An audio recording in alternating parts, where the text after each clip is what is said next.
Hablemos de liturgia. El día de hoy hablaremos del rito de la ordenación de un obispo. Según el nuevo ritual, la ordenación del obispo, del presbítero y del diácono tiene lugar dentro de la celebración eucarística a continuación de la liturgia de la palabra. Según San Hipólito, la ordenación episcopal tiene lugar el domingo, y la ordenación se emplazaba de manera que el mismo recién ordenado asumiese la celebración como principal tan pronto como fuera posible. Por ello, la ordenación de obispos romanos, contrariamente a la tradición apostólica, que sitúa la ordenación antes del ofertorio, tenía lugar inmediatamente después de la introducción. La estructura general es idéntica tanto en la ordenación de diáconos, presbíteros y obispos, ya que se ha buscado una mayor simplicidad, con vistas a poner de relieve el momento central. Así pues, consta de 3 partes: unos ritos de introducción, el rito central y unos ritos explicativos.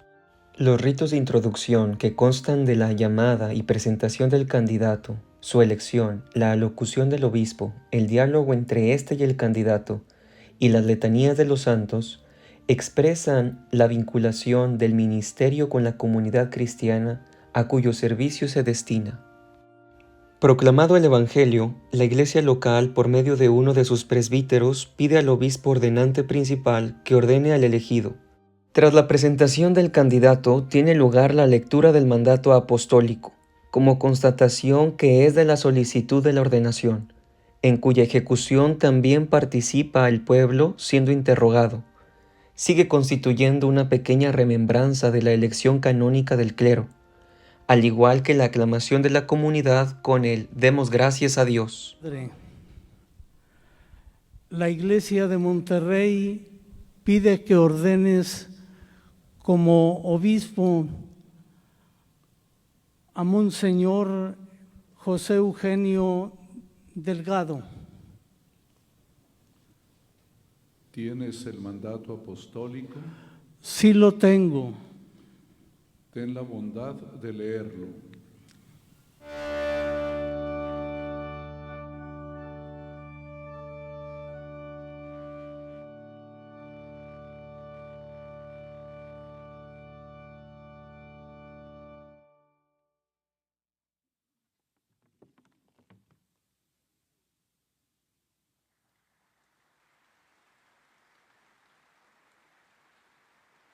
El elegido, en presencia de los obispos y de todos los fieles, manifiesta la voluntad de ejercer su ministerio según los deseos de Cristo y de la Iglesia, en comunión con el orden de los obispos, bajo la autoridad del sucesor de San Pedro.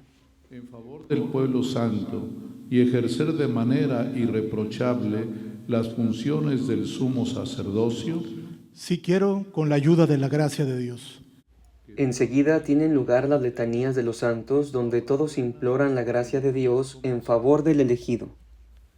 Dentro de las letanías se encuentran los 3 ruegos por el candidato, que antes de la reforma cantaba el mismo obispo, al tiempo que bendecía al elegido. Ahora se han encajado en la nueva edición del pontifical de una manera más orgánica, de manera que ya no es el obispo quien canta personalmente las 3 invocaciones. Para que bendigas a este elegido.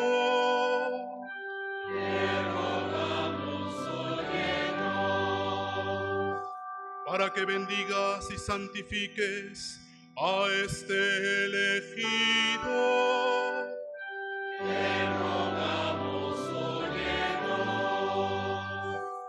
Para que bendigas, santifiques y consagres a este elegido.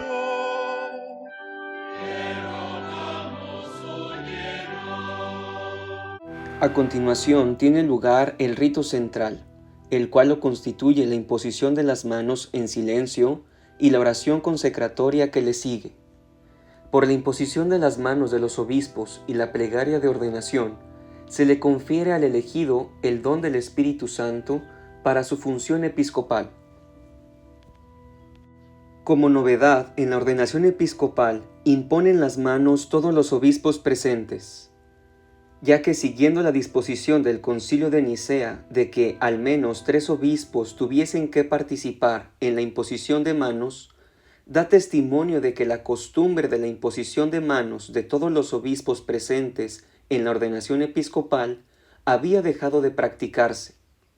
Por lo demás, tanto el mínimo como el máximo de celebrantes que participaban en la imposición de manos se cifraba por igual en 3.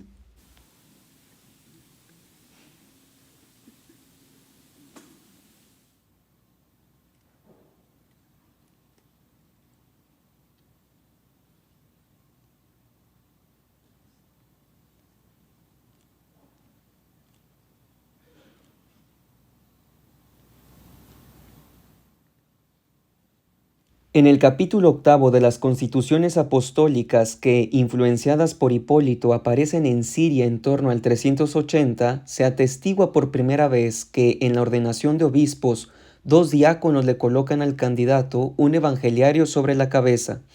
Este conocimiento en Roma se puede constatar desde el siglo VI. La interpretación del simbolismo de la imposición del libro de los Evangelios sobre la cabeza del candidato al episcopado no es uniforme. Podríamos decir que, como en el caso de los sacerdotes y los diáconos, el obispo que les ha impuesto las manos es el signo permanente de su nombramiento ministerial.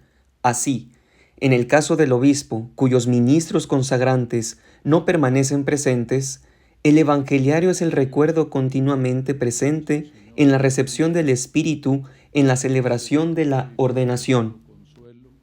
Pero también nos remite al misterio de Pentecostés. Recuerda las lenguas de fuego que posaron sobre las cabezas de los apóstoles, haciendo de ellos doctores del universo. Otra idea sugiere el yugo. Se coloca el libro de los Evangelios sobre la cabeza del ordenando para que aprenda que, aun siendo la cabeza de todos, también él está sometido a la ley. Legislando sobre todo, también a él le dicta leyes la palabra de Dios. Por consiguiente, la imposición del Evangelio sobre el sumo sacerdote significa que está sometido a una autoridad. El espíritu de gobierno que diste a tu amado Hijo Jesucristo. Después que el consagrante principal ha impuesto el libro de los Evangelios sobre la cabeza del electo, tiene lugar la plegaria de ordenación. Esta es ahora la que figura en la tradición apostólica, que sustituye con ventaja a la que se venía usando desde el siglo V. Las palabras centrales las pronuncian todos los obispos presentes, quedando así de manifiesto que por la ordenación el nuevo obispo es agregado al ordo episcoporum. Infunde ahora en este tu elegido la fuerza que de ti procede, el espíritu de gobierno que diste a tu amado Hijo Jesucristo, y él a su vez comunicó a los santos apóstoles, quienes establecieron la Iglesia como santuario tuyo en cada lugar, para gloria y alabanza incesante de tu nombre. La plegaria de ordenación sitúa el rito de la ordenación episcopal en el contexto de una visión global de la historia de la salvación, como un acontecimiento importante que se inscribe en la trama de esa historia, como una realidad que pertenece a la historia de la salvación. De este modo, la ordenación pone al ordenado al servicio de la historia de la salvación. Padre Santo, tú que conoces los corazones, concede a este servidor tuyo, a quien elegiste. A continuación, tienen lugar los ritos explicativos, que a raíz del trabajo de simplificación y clarificación, se ha evitado cuidadosamente toda expresión que pudiera inducir a creer que se están confiriendo los poderes no comunicados hasta entonces.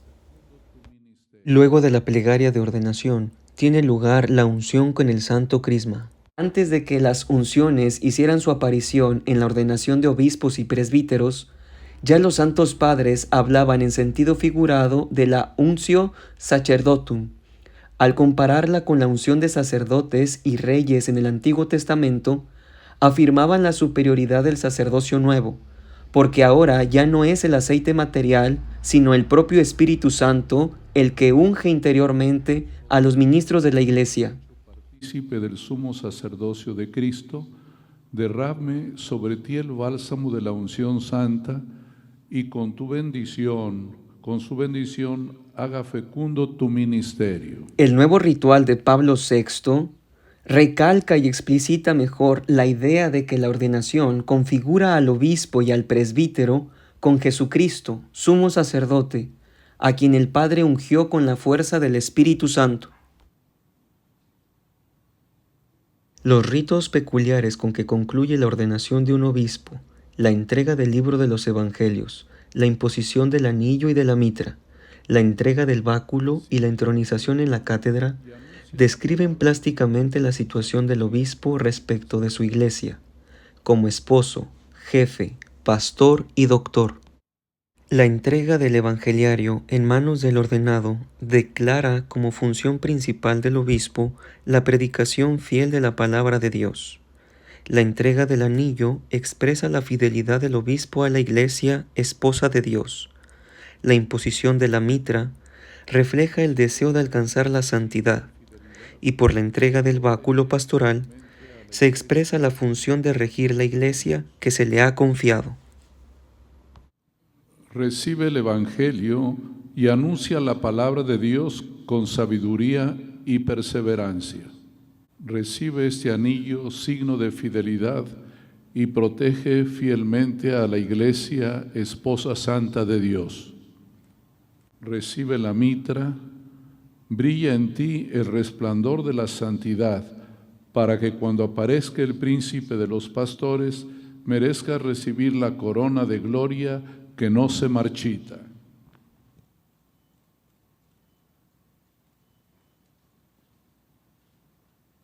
Recibe el báculo, signo del ministerio pastoral, y cuida de toda tu grey, porque el Espíritu Santo te ha constituido obispo para que apacientes la iglesia de Dios.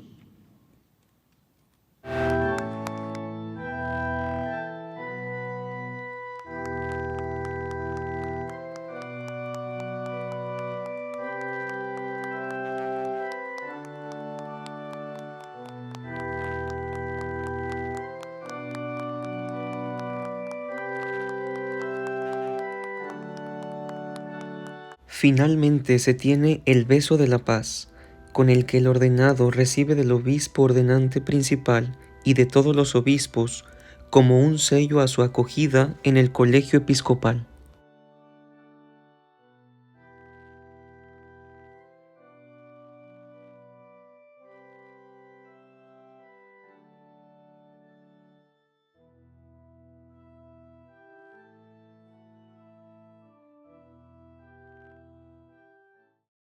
Hablemos de liturgia.